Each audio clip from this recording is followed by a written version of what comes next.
नमस्ते दोस्तों। मेरे चैनल का नाम है इंडियन जीके गुरु। और आज मैं आपके सामने मेरे मन में जो बात है वो कहना चाहता हूँ, क्योंकि कहीं तक मैं समझता हूँ कि आप सब मेरी फैमिलीज़ हैं। इसके लिए मैं आपसे ये बात शेयर करना चाहता हूँ कि पांडुरंग रायकर जी जो पत्रकार थे टीवी 9 के, ये पूना में काम करते थे। इनकी डेथ हो चुकी है ड्यू टू कोरोना। लेकिन मुझे कहीं तक ऐसे लगता है कि ये जो डेथ हुई है ये कोरोना की वजह से ठीक हुई है, लेकिन इनको जो मेडिकल इक्विपमेंट्स की सुविधाएं जो दी गई है वो पर्याप्त नहीं थी, या तो एम्बुलेंस टाइम पर नहीं आई, इसके वजह से उनकी डेथ हो चुकी है। इसमें हमें ऐसे पता चला है कि जो कार्डियक एम्बुलेंस थी वो टाइम पे नहीं मिली। उस एम्बुलेंस में जो वेंटिलेटर रहता है वो ऑपरेटेड नहीं था, और जो डॉक्टर्स अवेलेबल होने चाहिए थे एम्बुलेंस में वो नहीं थे। दूसरी जो एम्बुलेंस आई वो फुल्ली इक्विप्ड थी, लेकिन तब तक इनकी डेथ हो चुकी थी। तो इसका मतलब ऐसा होता है कि गवर्नमेंट के पास जो सुविधाएं हैं वो सुविधाएं पर्याप्त नहीं है हमारी जान बचाने के लिए। गवर्नमेंट की नज़र में हमारी जो वैल्यू है, जो आम जनता है, उसकी वैल्यू ज़ीरो है। तो मैं जितनी भी जनता है, जितने भी लोग हैं, आम जनता है, उनसे मेरी एक रिक्वेस्ट है कि आप अपना ध्यान खुद रखो, सेहत का ख्याल खुद रखना सीखो अभी, क्योंकि गवर्नमेंट तो उसका काम कर रही है लेकिन उनके पास पूरी सुविधाएं उपलब्ध नहीं है। इसमें कुछ भी हो सकता है। आपको अपना ध्यान खुद रखना है।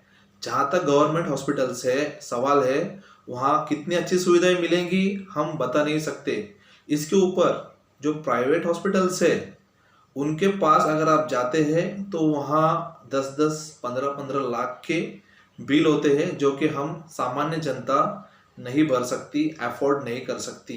तो मेरी आप सबसे ये रिक्वेस्ट है कि आप सब लोग खुद की सेहत का ध्यान खुद रखिए, क्योंकि गवर्नमेंट के नज़र में हमारी कोई भी वैल्यू नहीं है। हम आज तक ये सोच रहे थे कि सेलिब्रिटीज़ की तो वैल्यू होगी गवर्नमेंट की नज़र में, लेकिन सुशांत सिंह राजपूत के केस में हमें ऐसे पता चला है कि गवर्नमेंट को सेलिब्रिटीज़ की भी कोई पड़ी नहीं है। क्योंकि सुशांत सिंह राजपूत केस में गवर्नमेंट ने ये केस जो है जिस तरीके से हैंडल करना चाहिए था उस तरीके से हैंडल नहीं किया। इसके वजह से आखिरकार सुप्रीम कोर्ट को इसमें दखल देना पड़ा और एक केस सीबीआई के पास देना पड़ा। इसके बाद में इस केस में जो जो तथ्य सामने आए हैं वो देखकर हम लोग नींद से जाग चुके हैं। गवर्नमेंट जो है उसकी नज़र में किसी भी की भी कोई वैल्यू नहीं है। और इसके आगे मैं बोलता हूँ, आज सुशांत सिंह राजपूत केस में बॉलीवुड के कोई लोग हैं वो रिया चक्रवर्ती को सपोर्ट कर रहे हैं। इंस्टेड ऑफ भारत की पूरी जनता सुशांत सिंह राजपूत के पीछे खड़ी है, उनकी जो केस है उसके पीछे खड़ी है। उससे ऊपर अर्नब गोस्वामी जी भी, इन्होंने जो इस केस को मोड़ दिया है, जो इन्वेस्टिगेशन उन्होंने खुद के लेवल पे किया है, और इसके बाद में ये केस सीबीआई को सौंपी गई है। तो मैं उनको भी धन्यवाद देना चाहूँगा कि उन्होंने इस केस को सीबीआई को सौंपने के लिए जो इन्वेस्टिगेशन किया उसकी हम दाद देते हैं। और जितनी भी भारत की जनता है वो जनता को भी मैं धन्यवाद देना चाहूँगा कि उन्होंने सब ने मिल के इनके केस को सीबीआई तक पहुँचाया है। ये मैं आपको सबको धन्यवाद देना चाहूँगा। उसके बाद में मैं आता हूँ इस पॉइंट के ऊपर कि रिया चक्रवर्ती को आज जो कोई बॉलीवुड के लोग हैं, कोई पॉलिटिशियंस है, वो सपोर्ट कर रहे हैं। क्यों सपोर्ट कर रहे हैं? रिया चक्रवर्ती तो अक्यूज्ड है। अभी तो सीबीआई ये भी बोल रही है कि उनका जो नाम है, उनका और उनके पिताजी का जो नाम है, उनके भाई का जो नाम है, ये ड्रग डीलिंग में भी आ रहा है। तो ऐसे लोगों को सपोर्ट करना कहाँ तक सही चीज़ है, ये बॉलीवुड के लोगों को समझना चाहिए। जो भी पॉलिटिशियंस है उनको समझना चाहिए। मेरी आप सबसे रिक्वेस्ट है कि आप सब मिलके इस अन्याय के खिलाफ आवाज़ उठाइए। अभी मैं आता हूँ इस चीज़ पर कि बीजेपी गवर्नमेंट और कांग्रेस गवर्नमेंट बीजेपी गवर्नमेंट एक दूसरे के साथ लड़ रही है। जो जो केसेस सामने आते हैं, कोई भी केस देख लो, अभी सुशांत सिंह राजपूत का केस हो गया, पीएमसी बैंक का भी केस हो गया, इसमें भी इनके कॉन्फ्लिक्ट चल रहे हैं। लेकिन इनके कॉन्फ्लिक्ट्स में सामान्य जनता पिस रही है। इसमें सामान्य जनता का इनको किसी की कुछ पड़ी नहीं है। सामान्य जनता इनके लिए जीरो है। तो मैं ये बात बोलना चाहता हूँ, बीजेपी गवर्नमेंट हो या कांग्रेस गवर्नमेंट हो, शिवसेना गवर्नमेंट हो, इन सबको मिलके जो भी प्रॉब्लम्स है, पीएमसी डिपॉजिट का प्रॉब्लम्स हुआ, सुशांत सिंह राजपूत का भी जो भी प्रॉब्लम है, मिलके सॉल्व करना चाहिए था। इसके अपोजिट ये एक दूसरे से लड़ रहे हैं। इस लड़ने की वजह से जनता पिस रही है। मेरी ये गवर्नमेंट से दरख्वास्त है कि प्लीज़ आप लोग पहले हमारे प्रॉब्लम्स पे ध्यान दो, ना कि आपस में लड़ते बैठो। मैं आगे इस चीज़ पे आता हूँ। निर्मला सीतारमन मैडम, इन्होंने गए एक साल में पीएमसी डिपॉजिटर्स के ऊपर सिर्फ आई थिंक 1 या 2 ही कुछ मीटिंग्स किया है। इस मीटिंग में इन्होंने सिर्फ यही बात कही थी कि जो कोऑपरेटिव बैंक्स रहते हैं वो कोऑपरेटिव बैंक्स आरबीआई के अंडर नहीं आते। सीताराम मैडम बोलती है कि ये बैंक्स आरबीआई के अंडर नहीं आते। तो मैं उनको ज़रा यहाँ से जानकारी देना चाहता हूँ कि as per banking regulation act 1949 सब जितने बैंक्स इंडिया में है ये सब बैंक का रेगुलेटर आरबीआई है। और आरबीआई एज अ रेगुलेटर इन सबको सब तरह की सुविधाएं देता है। इनका ऑडिट भी आरबीआई ही करता है। उसका एक सेक्शन है, मैं आपको सेक्शन पढ़ के बताता हूँ। Under section 36A, power of central government to acquire undertaking banking companies in certain cases.